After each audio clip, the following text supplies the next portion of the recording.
गटातून मोठ्या प्रमाणावर विजय मिळवला, काय सांगाल त्याबद्दल?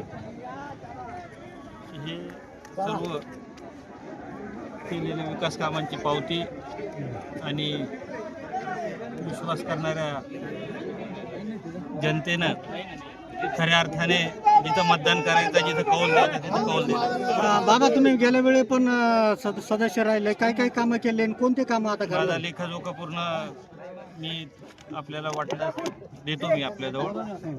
पण मी एक काम केलेले आणि अनंत कामं केली, काही आठवणीतले आहे ते लेखाजोख्यामध्ये आहे. पुढं काय काय कामं करणार सरकारमध्ये?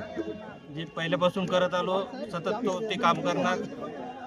आमच्याकरिता सर्कलमध्ये आणि जिल्ह्यामध्ये भेडसावणारा प्रश्न वस्ती रस्त्यांचा आहे आणि सिंचनाचा आहे. तो प्रश्न आम्ही मार्गी लावणार. मतदारांना काय आवाहन करणार या निमित्त?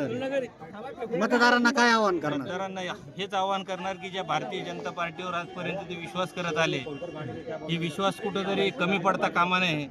जितका विश्वास दाखवतील तितके आमचे ज्येष्ठ नेते त्या पद्धतीने कामाला लागतील, तेव्हा 100% आपण त्या विश्वासाला पात्र होत आपण तो विश्वास दाखवावा. मी तर असं म्हणतो की भारतीय जनता पार्टीचं आजचं कार्य जर बघितलं तर प्रचार नकोच. धन्यवाद. ओके सर, काय सांगाल आज विजयाचं श्रेय कोणाला देणार? हे पक्षानं तिकीट दिलं आणि जनतेनं साथ दिली, निवडून दिलं. सगळ्या जनतेचे आभार मानतो. काय जनामध्ये काय कामं करणार तुम्ही? कामं आता हेच पंचायत समितीमध्ये जे कामं असतील, केटी पाणत रस्ते, हे सगळे जे कामं असतील ते कामं जनतेकडून करा.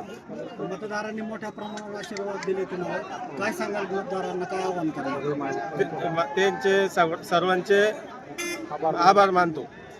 आपलं नाव? संतोष दामो गाडेकर.